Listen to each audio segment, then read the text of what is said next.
Hello students. Geography का जो हमारा सीरीज़ था उसका ऑलमोस्ट हम लोग सभी पीआईक्यू देख चुके हैं। एक दो चैप्टर और बचे हैं, वो भी जल्द हम लोग कंप्लीट कर देंगे। अब यहाँ से हम लोग जो है हिस्ट्री और सिविक्स का भी रिवीजन चालू करेंगे और रिवीजन का फॉर्मेट ऑलमोस्ट पिछले ज्योग्राफी के ही जैसा होगा, यानी कि हम लोग प्रीवियस ईयर क्वेश्चंस को ही सॉल्व कर रहे होंगे ईयर बाय ईयर और चैप्टर वाइज चैप्टर।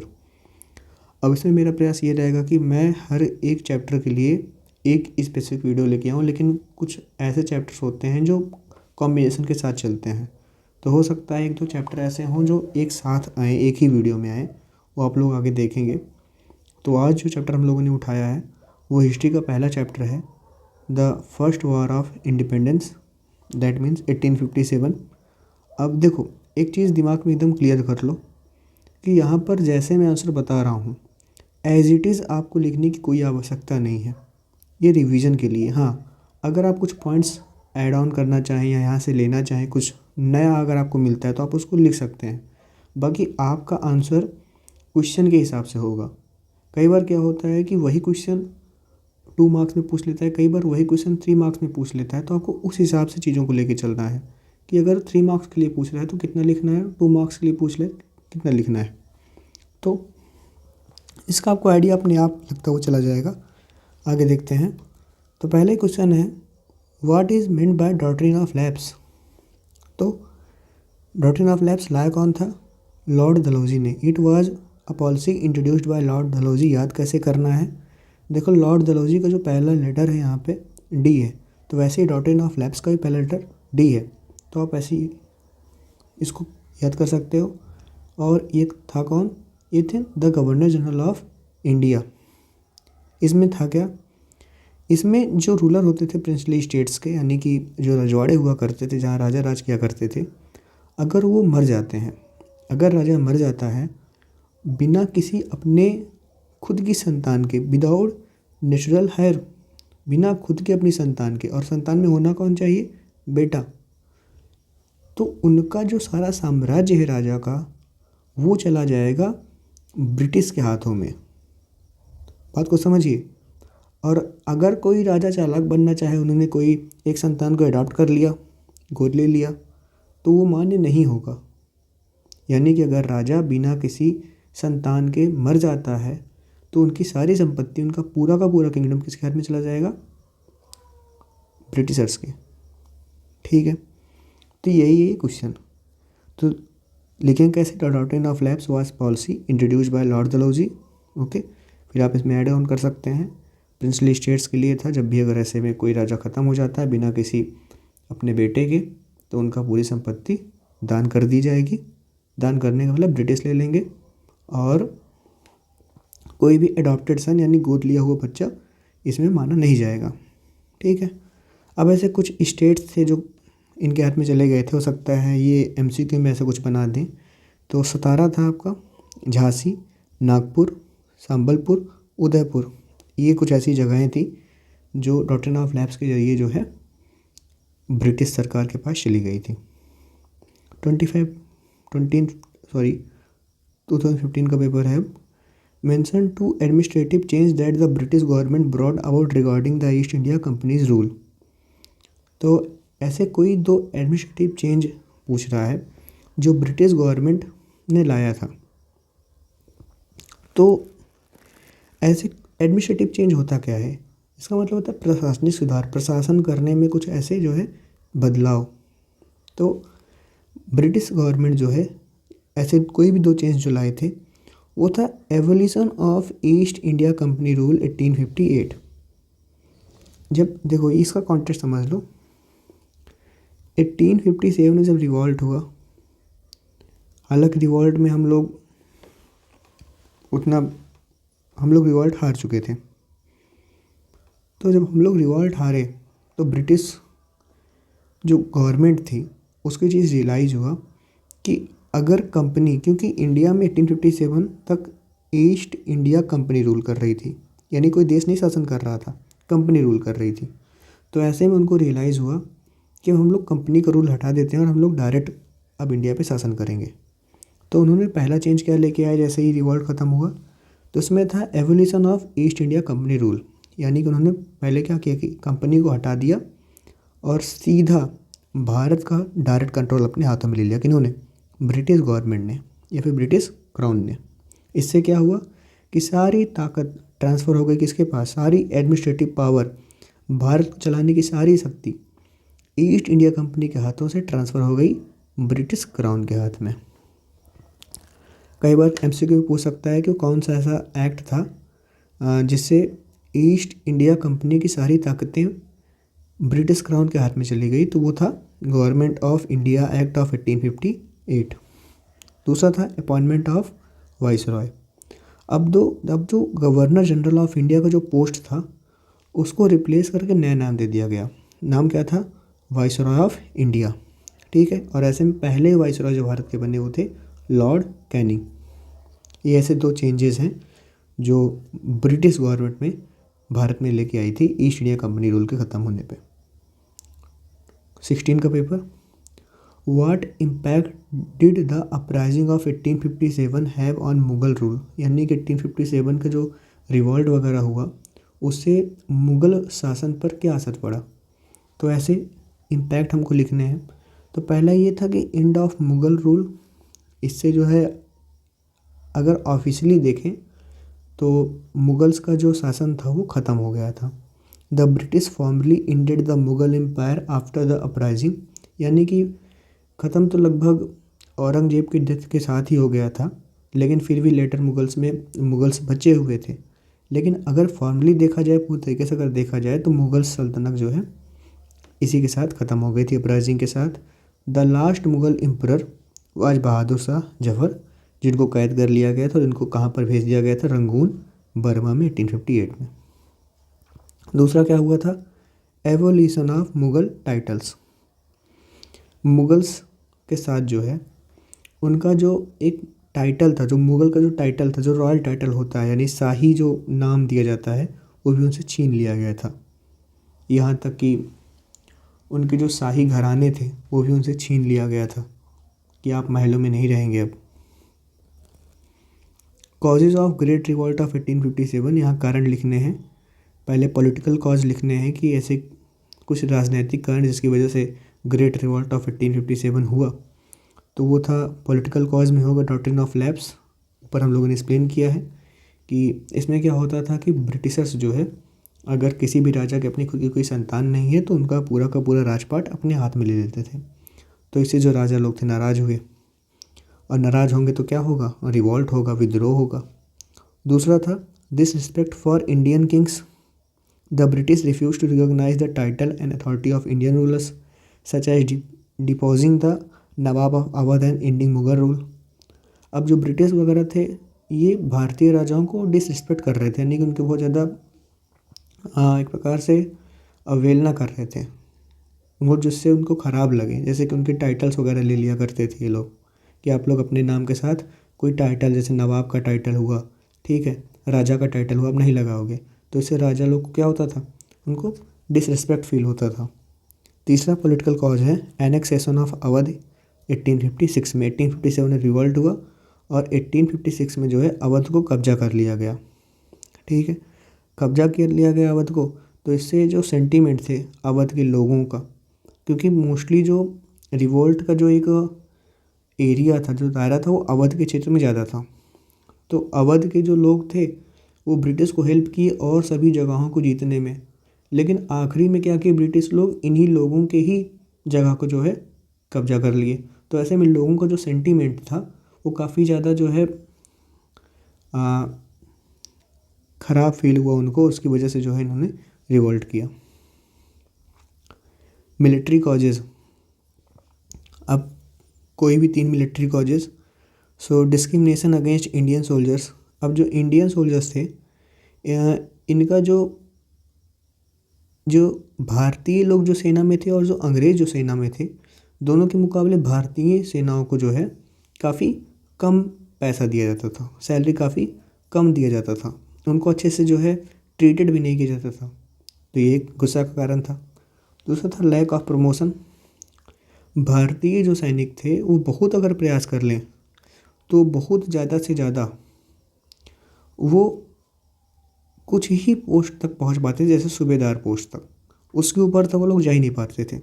आप कितना भी अच्छा काम कर लो, हायर रैंक पे हमेशा अंग्रेज़ रहते थे। ये भी जो है कहीं ना कहीं जो सिपाही लोग थे उनको नाराज़ किया। और तीसरा जो सबसे बड़ा कारण था वो था ग्रीस्ट कार्डिजेस इंसिडेंट, यानी कि जो है एक नई इनफील्ड राइफ़ल जो है इंट्रोड्यूस की गई। उस राइफ़ल में जो गोली लगती थी उसमें ग्रीजिंग की हुई थी, किसकी? काऊ और पिग की। और ऐसे में जो हिंदू और मुस्लिम का जो सेंटीमेंट था वो काफ़ी ज़्यादा वो ये हो गया कि हम लोग को इस ट्रिगर को दे रहे हैं, इस ट्रिगर में जो है आ, गाय की चर्बी या सूअर की चर्बी से बना हुआ जो है ग्रीस लगा हुआ है। तो इससे जो हिंदू और मुस्लिम थे उन लोगों को जो सेंटीमेंट था, धार्मिक जो उनके सेंटीमेंट थे, वो काफ़ी ज़्यादा उसको बुरा लगा। तो इससे जो है मे भी मिलिट्री कॉज हुआ, जिसके चल के आगे जो है रिवॉल्ट हुआ। इवन ये immediate cause of revolt of 1857 में ही आया था, in introduction of new Enfield rifle. Economic causes क्या थे? हैवी टैक्सेशन, यानी कि बहुत ज़्यादा जो है इंडिया किसानों पर टैक्स लगा दिया गया, जिससे भारतीय फार्मर्स क्या हो गए? नाराज़ हो गए। दूसरा है डिस्ट्रक्शन ऑफ लोकल इंडस्ट्रीज़, जो छोटी मोटे जो कारखाने थे जहाँ पर हाथ से सामान बनाए जाते थे, अब ऐसे में ये सभी कारखाने बंद हो गए। क्यों? क्योंकि ब्रिटिश से जो है सामान आ रहे थे सस्ते, भी मशीन से बनाए हुए। तो लोग जाहिर सी बात है सस्ते सामान ज़्यादा खरीदना पसंद करेंगे। तो उन लोगों से सामान नहीं खरीदते थे भारतीयों से, जो छोटे मोटे काम करने वाले लोग थे, जो हाथ से काम करते थे। तो ऐसे में जो है जो लोकल इंडस्ट्री थी वो भी ख़त्म हो गई। तीसरा कारण था एक्सप्लॉयटेशन ऑफ रिसोर्सेज। अपने देश से ये लोग क्या कर रहे थे कि काफ़ी सस्ते रेट पर जो है बहुत चीज़ें भारत से खरीदते थे और बाहर ले जाकर उसका उपयोग करते थे। इससे भी लोगों को नाराज़गी थी। और उसके अलावा पूरे के पूरे देश भर में इसी सब वजह से जो है जो आर्टिसंस थे, जो वीवर्स थे, बुनकर वगैरह थे, जो किसान थे, इन लोगों के अंदर अनएम्प्लॉयमेंट फैल गया। ये लोग बेरोज़गार हो गए। ठीक है, पूरे देश भर में गरीबी फैल गई इस सब की वजह से, क्योंकि लोगों के पास काम ही नहीं बचा था। सारे काम ये लोग जो है सब इधर से उधर कर दिए थे। 17 में कोई क्वेश्चन नहीं था, 18 में पूछ रहा है 3 political causes of revolt of 1857। अभी मैंने जो है एक्सप्लेन किया, टोटिन of lapse, annexation of Awadh और disrespect for Indian royals. Immediate cause of great revolt मैंने भी ऊपर बताया, introduction of new Enfield rifle.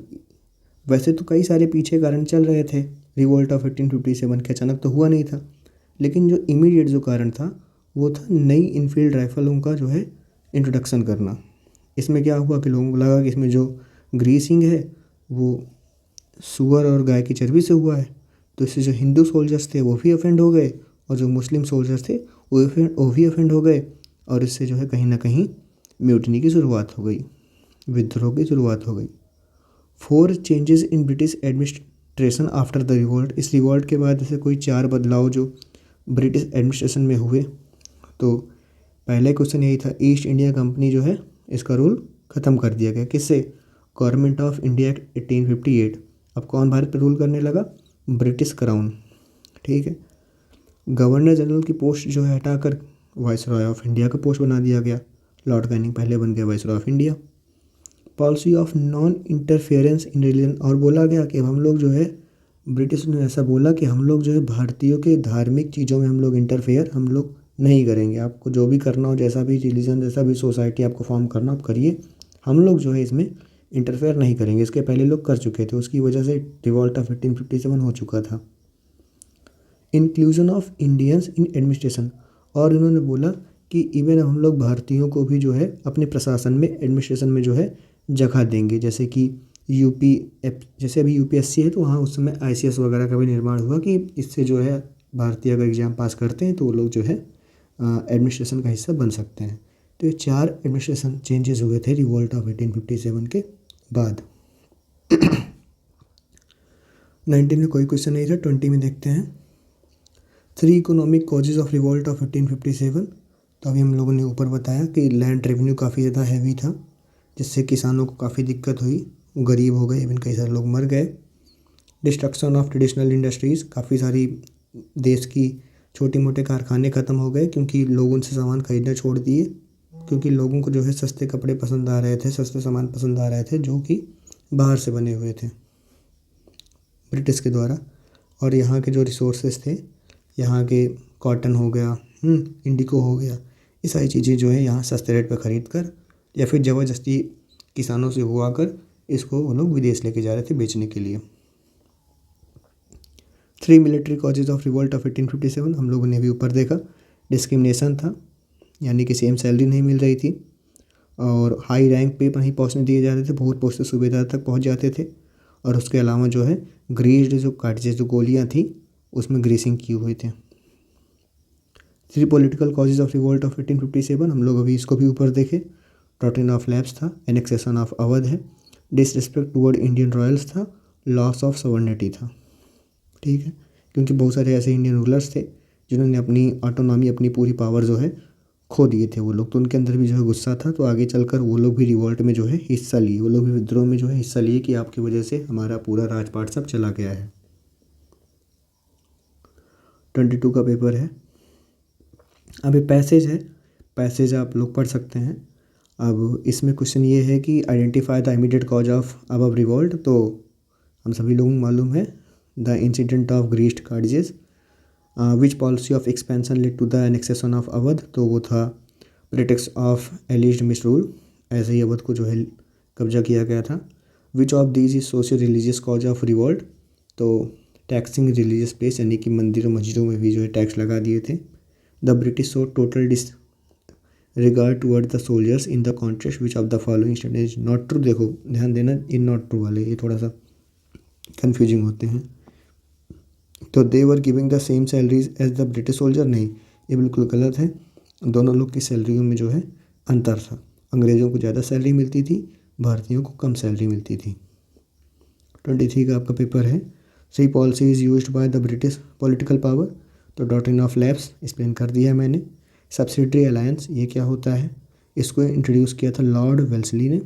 ठीक है, इसमें क्या होता था कि जो भारतीय होते थे, जो भारतीय राजा होते थे, उनको फोर्स किया जाता था कि वो एक्सेप्ट करें कि वो ब्रिटिश के अंडर काम करेंगे, यानी कि उनका पूरा का पूरा राज्य कौन मेंटेन करेगा, ब्रिटिश की सेना। यहाँ तक कि वो क्या काम करेंगे, किस राज्य के साथ उनकी दोस्ती होगी, किस राज्य के साथ वो लोग जंग लड़ेंगे, हर एक चीज़ कौन डिसाइड करेगा, ब्रिटिश। तो ये किसके अंडर होता था, सब्सिडरी अलायंस, इसको इंट्रोड्यूस कौन किया था, लॉर्ड वेल्सली ने। इसमें क्या होता था कि जो राज्य होता था पूरा का पूरा डिपेंड हो जाता था किस पे, ब्रिटिश पे।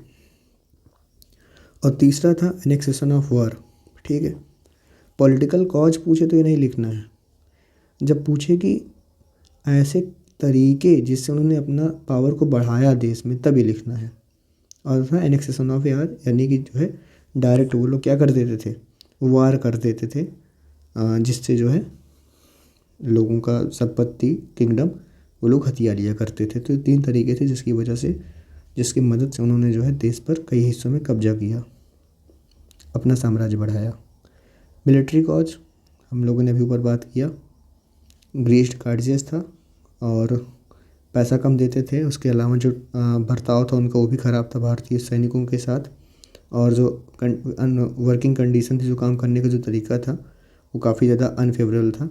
यहाँ तक कि कई बार भारतीय सिपाही को जो है बाहर भेज दिया जाता था काम करने के लिए, और इससे जो भारतीयों का जो सेंटीमेंट था, वो बिलीव था कि अगर हम लोग विदेश जाते हैं काम करने के लिए तो इससे जो है ये ठीक नहीं होगा, तो इससे उनका सेंटीमेंट भी जो है काफ़ी ज़्यादा हर्ट होता था। किस रूल के अकॉर्डिंग इसको भेजते थे, तो लॉ था general service enlistment act of 1856, general service enlistment act. 4 economic causes of revolt of 1857, ये भी रिवोल्ट जो है रिपीटेड क्वेश्चन है। 24 का क्वेश्चन है 3 changes made in the administration with the end of the companies rule.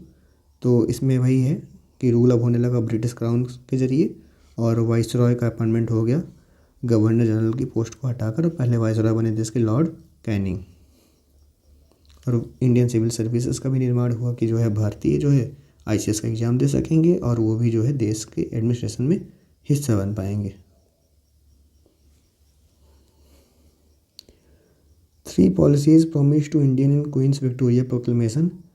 तो इसमें जो है पहला ये था, ऐसे कोई भी 3 पॉलिसी जो वादा किया गया था क्वीन विक्टोरिया प्रोक्लेमेशन में, अराउंड 1858 में। तो ये था कि हम लोग जो है आपके रिलीजियस मैटर में इंटरफेयर नहीं करेंगे, आपका जो भी जैसा प्रैक्टिस है, रिलीजियस सोशल प्रैक्टिस है, अपना करिए, हम लोग उसमें इंटरफेयर नहीं करेंगे, आपको जो मर्जी हो आप करिए, भारतीय को जो भी मर्जी हम लोग करिए।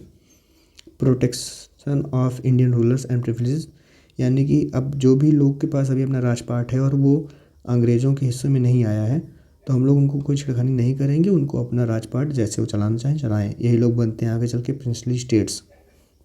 और तीसरा था promotion of Indian participation in administration, और इन्होंने जो ये वादा भी किया कि अब हम लोग भारतीयों को जो है ज़्यादा से ज़्यादा भारतीयों को एडमिनिस्ट्रेशन में लेके आएंगे, प्रशासन में लेके आएंगे, मिलिट्री में लेके आएंगे, सिविल सर्विसेज में लेके आएंगे, ये ऐसा इन्होंने जो है प्रॉमिस किया।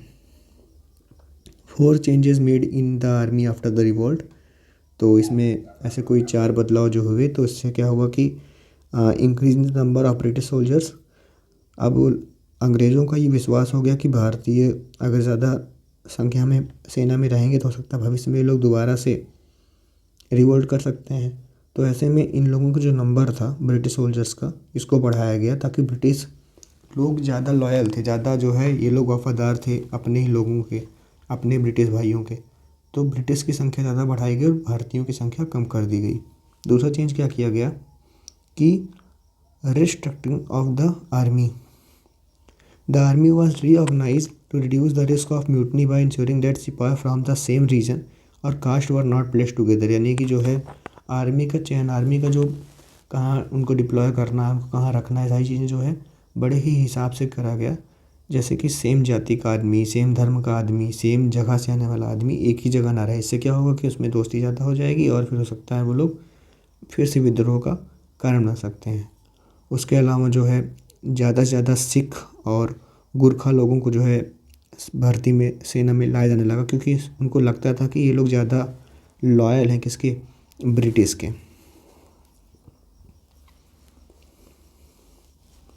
और उसके अलावा इम्प्रूव्ड पे and condition for British soldiers, और जो ब्रिटिश सोल्जर्स थे अब उनको ज़्यादा अच्छी कंडीशन देने लगे और उनको अच्छा खासा पे यानी कि तनख्वाह देने लगे थे, ताकि उनका जो लॉयल्टी हो प्रॉपर बनी रहे अपने लोगों के प्रति। नेक्स्ट क्वेश्चन है, imagine you are an Indian ruler, यानी आप सोचिए आप एक भारतीय रूलर हो, राजा हो, और आपको जो है सब्सिडी अलायंस साइन करनी पड़ रही है। तो ऐसी कौन सी 2 कंडीशन होगी जिस पे आप लोग जो है सहमत होंगे और जो कि आपको इफ़ेक्ट करेगा। तो ये है, I must keep British troops in my territory, मैं अपने एरिया में जहाँ का मैं राजा हूँ वहाँ पर मैं वहाँ पर मैं अंग्रेज़ों की ट्रूप्स, सेनाओं को रखूँगा, और इवन सिर्फ रखूँगा नहीं, उनको मैं पैसा भी दूंगा और उनके मेंटेनेंस का भी जो है मैं उनका खर्चा उठाऊँगा। जिससे मेरा जो इससे मुझे इफ़ेक्ट क्या होगा, इससे जो मेरा खजाना है, जो मेरे रिसोर्सेज हैं वो कम होते चले जाएंगे। I can not form alliance, मैं किसी और राजा के साथ गठबंधन नहीं कर सकता हूँ, उनके साथ मिल मिलाप नहीं कर सकता हूँ जब तक कि ब्रिटिश की आज़ादी ना हो।